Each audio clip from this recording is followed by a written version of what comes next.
Hello friends, कैसे हो आप सब। बता दो भाई लोगों एक बार, कैसे हो आप सब और कैसी चल रही है आप लोगों की लाइफ। ठीक है, तो देखो, कम्युनिकेशन का आज हम तीसरा चैप्टर पढ़ाएंगे। ठीक है, और हम इसमें पढ़ रहे थे संचार की प्रकृति, नेचर ऑफ कम्युनिकेशन। देखो, मैंने आपको बताया था, पिछली क्लास में भी बताया था और आज भी बता रहा हूँ मैं।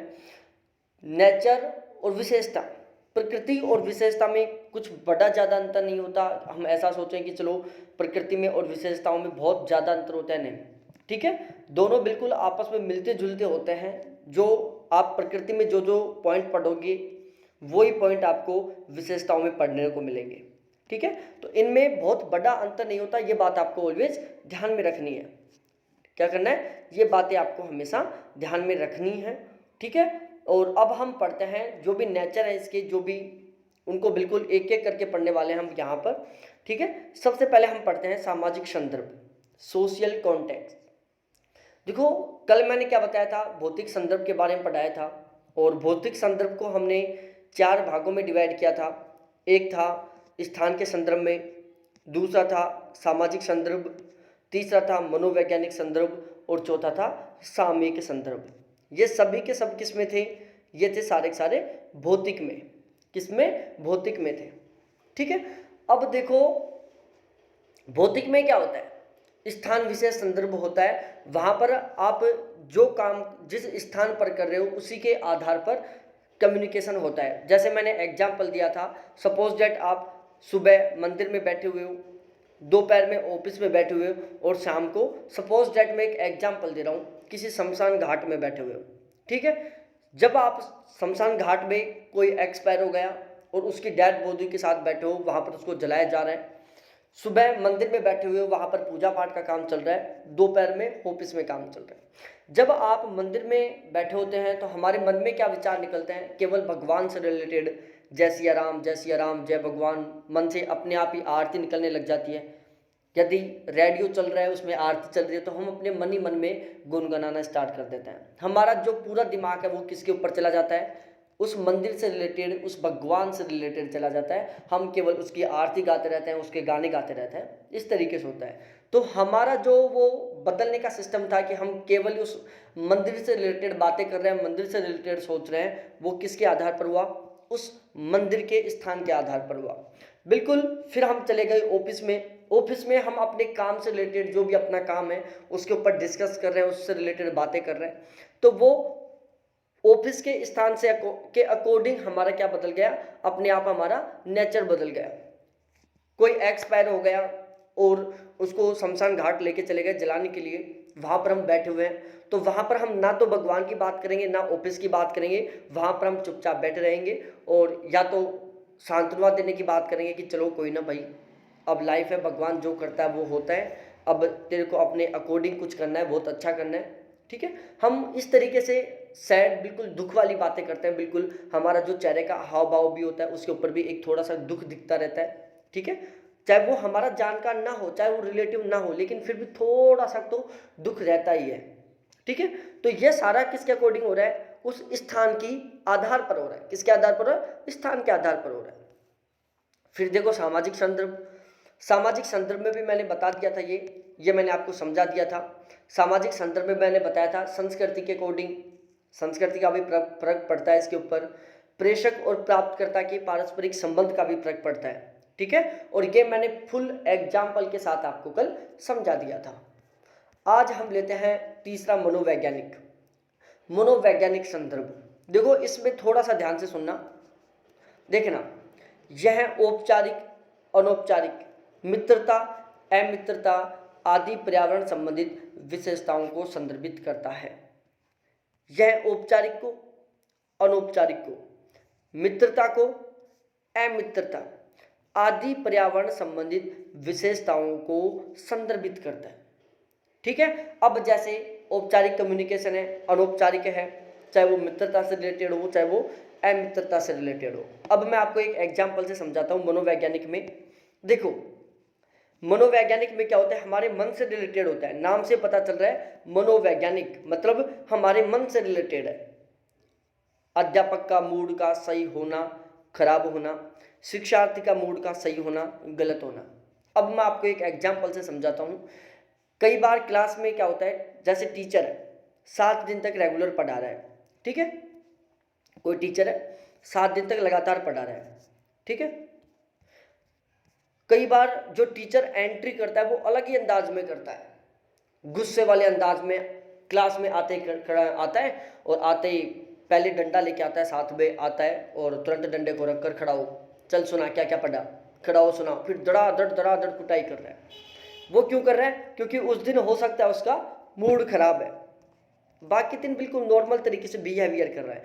तो हम खुद कहते हैं कि यार सर में आज कुछ ना कुछ अलग है, आज सर का मूड खराब है, इसलिए आते इसने क्या कर दी, धुलाई चालू कर दी। बाकी और दिन सर का क्या था, मूड बिल्कुल सही था, सर बिल्कुल रोमांटिक तरीके से, बिल्कुल मस्त तरीके से पढ़ाते थे।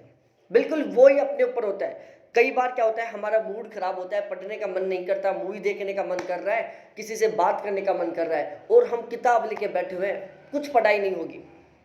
हम चाहे 5 घंटे बैठे उस सिचुएशन में और चाहे 10 घंटा बैठे, हमारी कोई पढ़ाई नहीं होगी। क्यों? क्योंकि हमारा मूड नहीं होता। कई बार नहीं होता, यार आज मेरा पढ़ने का मूड नहीं है, कहीं घूमने के लिए चलते हैं, आज मेरा खाने का मूड नहीं है, कहीं घूमने के लिए चलते हैं, ठीक है। सोना बाबू से बात होती है, यार आज मेरा मूड कम है बात करने का, ठीक है, आज नहीं कल बात करते हैं। बाकी सोना बाबू के साथ कभी ऐसा होता नहीं है कि मूड ना करे बात करने का, ठीक है। यह आपको भी पता है, बहुत एक्सपीरियंस वाले लोग हुआ। एक होता है सामयिक संदर्भ। सामयिक संदर्भ में क्या होता है, टेम्पोरल कॉन्टेक्स्ट होता है। कैसा होता है? टेम्पोरल होता है ये। यह संचार में समय तथ्य को संदर्भित करता है। ये किसके संदर्भ में हो रहा है? समय। यहां पर मैन क्या है? समय, समय, टाइम। देखो, सामयिक संदर्भ, टेम्पोरल कॉन्टेक्स्ट, यह संचार में समय के संदर्भ में होता है। जहां पर सामयिक में सबसे मेन क्या है? समय, टाइम सबसे मेन है यहाँ पर, ठीक है। क्या है? टाइम सबसे मेन है। अब मैं आपको एग्जांपल देता हूँ, सुबह, दोपहर और शाम। अब अपनी रियल लाइफ के ऊपर लो। आप सुबह उठते हो, ठीक है, सुबह उठते ही अपन क्या करते हैं? नहाते हैं, ठीक है, थोड़ा बहुत पूजा पाठ करते हैं, भगवान का नाम लेते हैं, बिल्कुल एनर्जी के साथ शरीर होता है, भगवान का नाम लिया। उसके बाद ऑफिस में चले जाते हैं, वहाँ पर हम ऑफिस का काम करते हैं। फिर शाम को आते हैं, या तो खेलने के लिए निकल जाते हैं या फिर दोस्तों से बातें करने निकल जाते हैं। क्या कभी आपने ऐसे किया है कि सुबह उठते ही आप दोस्तों से बातें कर रहे हो, फिर दोपहर में आप क्या कर रहे हो? ऑफिस का काम कर रहे हो, फिर शाम को राम का नाम ले रहे हो? या फिर कभी आपने ऐसे किया है कि दोपहर में आप राम का नाम ले रहे हो, सुबह आप दोस्तों से बात कर रहे हो, शाम को आप क्या कर रहे हो? वैसे ही कुछ ही कर रहे हो, कोई ऑफिस का काम कर रहे हो, कोई क्या कर रहे हो। ऐसा नहीं करते। हमारा देखो टेम्पोरल होता है, एक समय के अकॉर्डिंग होता है। हमारा एक समय बिल्कुल फिक्स होता है। सुबह उठते ही हमारे मन से भगवान के विचार निकलते हैं, ना गंदी सोच निकलती सुबह। आप खुद के ऊपर देख सकते हो, आप सुबह उठोगे तो आपका मूड खराब नहीं रहेगा, आपका मूड बिल्कुल फ्रेश रहेगा, आपका किसी से लड़ने का मन नहीं करेगा। केवल 2-4 मिनट नहा धो के भगवान का नाम लेते हो, अपने काम में लग जाते हो कि अब भाई मेरा मूड फ्रेश है, अब मैं काम कंप्लीट कर लेता हूँ। शाम को क्या होता है? लड़ाई भी कर सकते हो आप क्योंकि आपका मूड खराब हो चुका होता है, ठीक है। तो ये सारा समय के संदर्भ में होता है। सुबह उठते ही भगवान का नाम ले रहे हैं, फिर दोपहर में अपने ऑफिस का काम कर रहे हैं, फिर शाम को दोस्तों के साथ पार्टी कर रहे हैं, बातें कर रहे हैं, खेल रहे हैं, फिर वापस 7 बजे के आसपास क्या कर रहे हैं? हम वापस भगवान का नाम ले रहे हैं शाम को, फिर डिनर कर रहे हैं, खाना खा रहे हैं, उसके बाद 10-5 मिनट टीवी देखते हैं और फिर अपने बेडरूम में चले जाते हैं, आराम से मस्त तरीके से सो जाते हैं 2-4-5 मिनट फ़ोन चलाकर। तो वो सारा क्या हो रहा है? टाइम से हो रहा है। ये मैं भी यही शेड्यूल अपनाता हूँ, ये शेड्यूल आप अपनाते हो, मतलब पूरी दुनिया में, पूरे इंडिया में हर लोग ये शेड्यूल अपना रहे हैं। सुबह उठते हैं, उठते नहा के भगवान का नाम लेते हैं।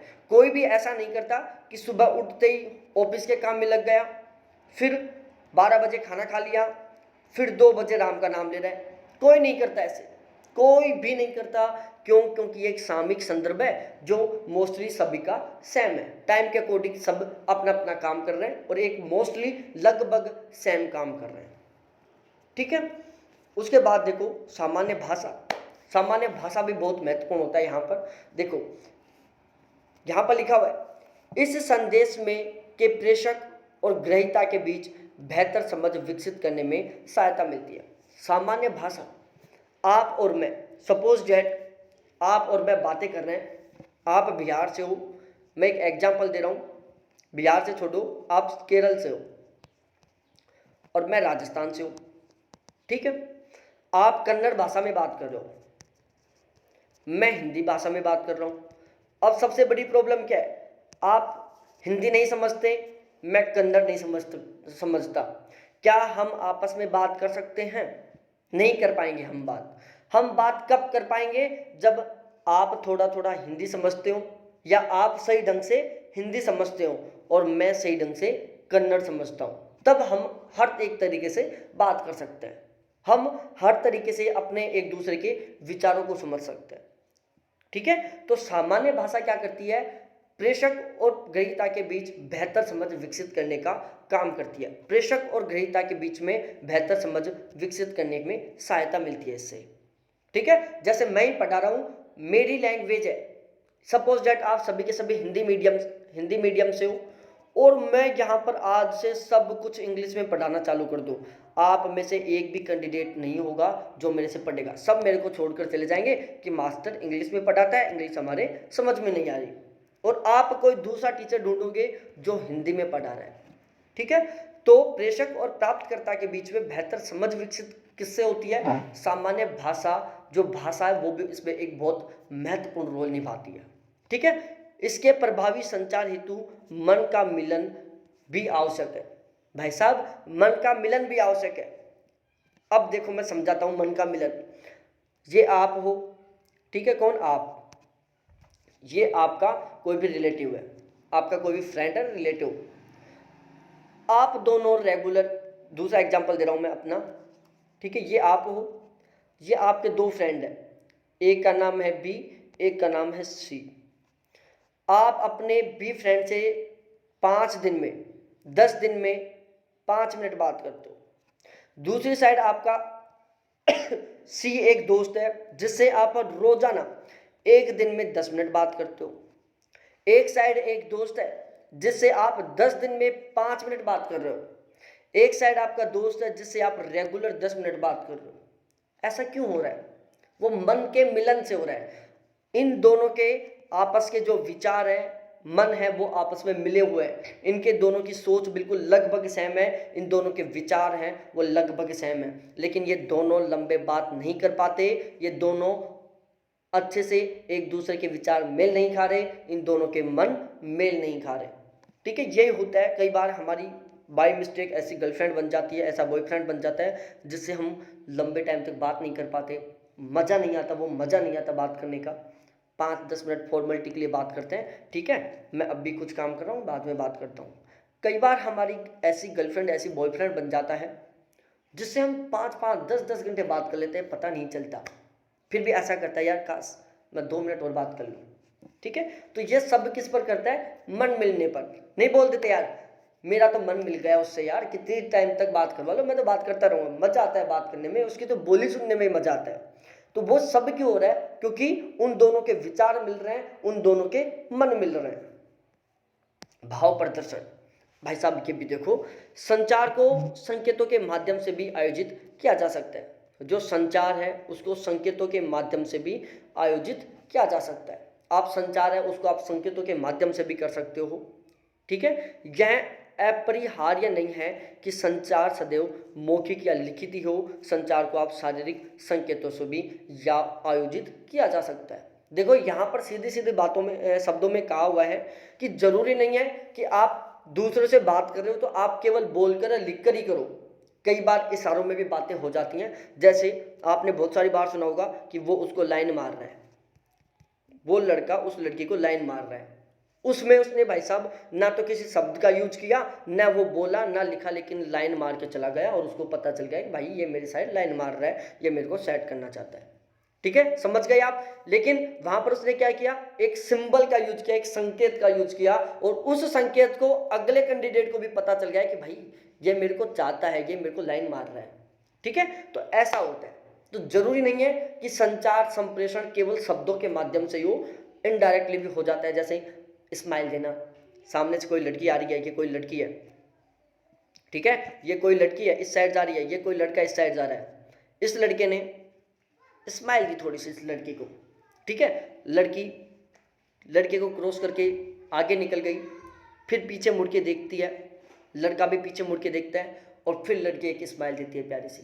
लड़का समझ जाता है कि भाई मामला सेट हो गया, अब कोई टेंशन की बात नहीं है, ठीक है। और लड़की भी सोचती है कि भाई अब मामला सेट हो गया, कोई टेंशन की बात नहीं है, लड़का भी मेरे को चाहता है, मैंने उसको स्माइल दे दी।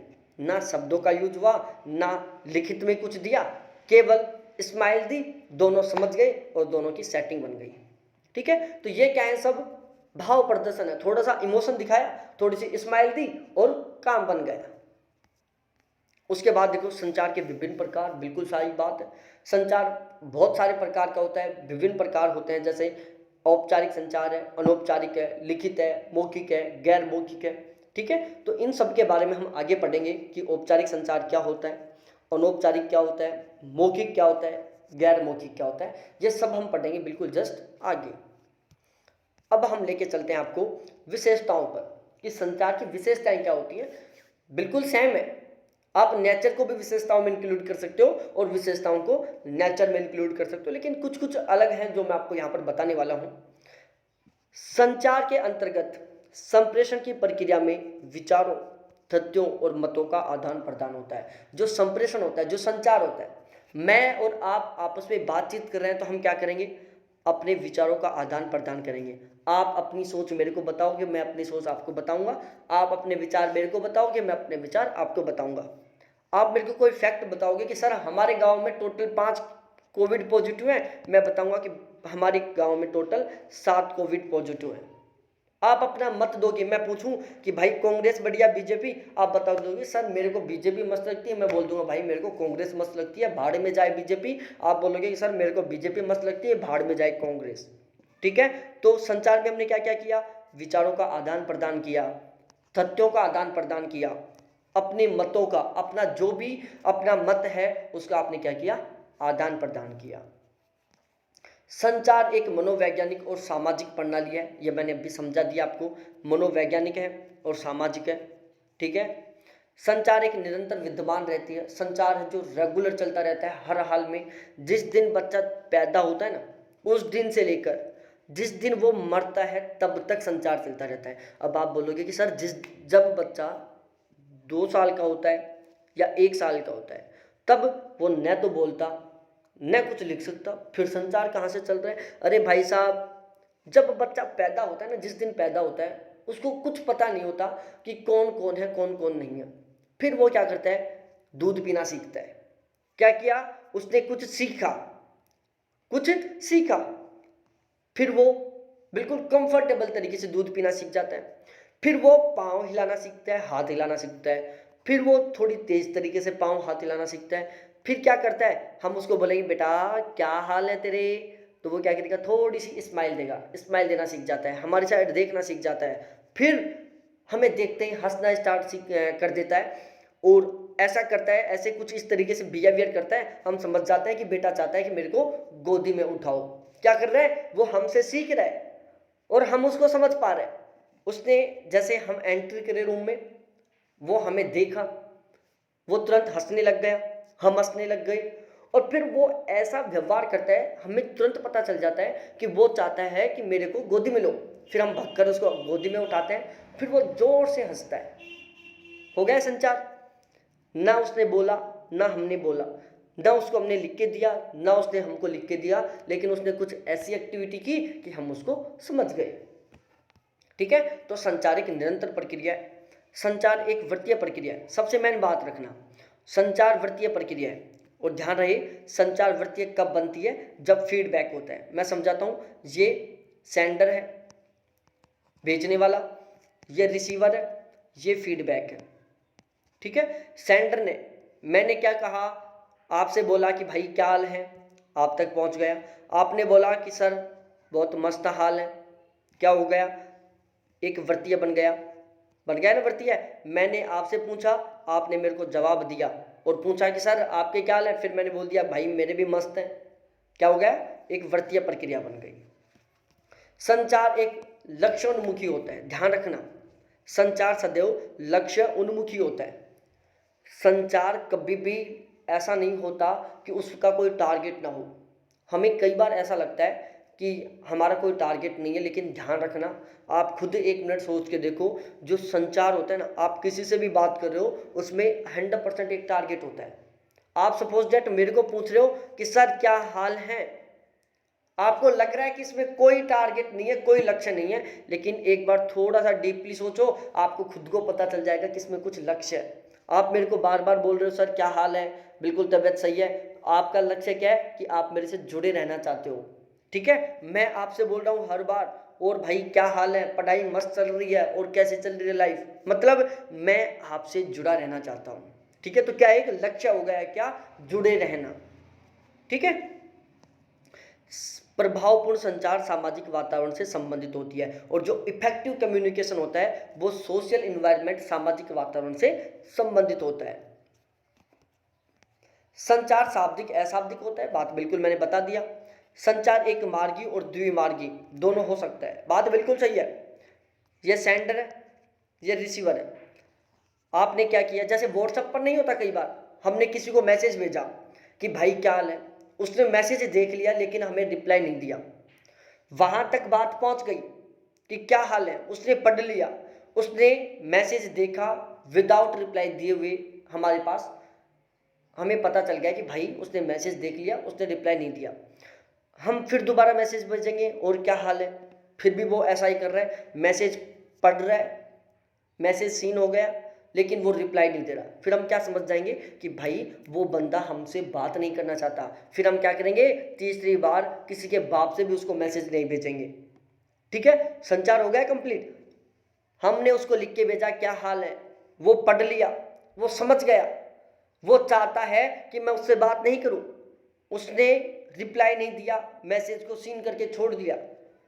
फिर हम समझ गए कि भाई मैं जब भी उसको हाय हेलो करता हूँ, उससे पूछता हूँ क्या हाल है, वो मैसेज को सीन करके छोड़ देता है, हमें कोई रिप्लाई नहीं देता, मतलब वो हमसे बात नहीं करना चाहता। फिर हम क्या करेंगे, उसको कभी भी आगे से हाय हेलो नहीं करेंगे, और जैसे कभी वो सामने मिलेगा और उसको बोल देंगे कि भाई तू तो बड़ा इंसान हो गया, हम जैसे छोटे लोगों से कहाँ बात करेगा, तू तो भाई हमारा मैसेज सीन करके छोड़ देता है।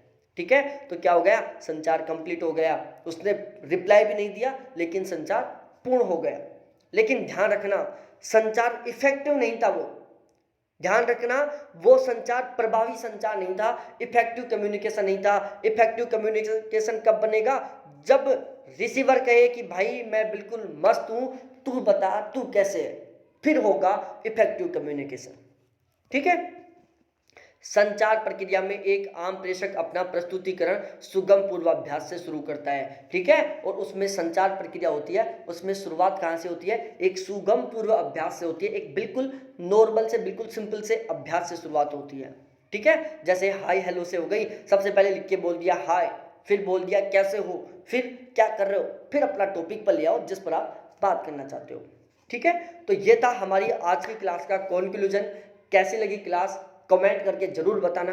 ठीक है, और यदि आप पेड बैच ज्वाइन करना चाहते हो, बहुत अच्छा स्कोर करना चाहते हो, फर्स्ट पेपर में 80% प्लस का नंबर लाना चाहते हो, तो कांटेक्ट करो 7891 350470, ये मेरे हैं व्हाट्सअप नंबर, इनके ऊपर आप व्हाट्सअप से चैट करो, और 100% विदिन 2 मिनट में आपको बैच ज्वाइन करवा दूंगा, चार्ज ओनली 400 रुपये। ठीक है, बहुत बहुत धन्यवाद आप सभी को देखने के लिए, थैंक्स, बाय मेरे प्यारे साथियों।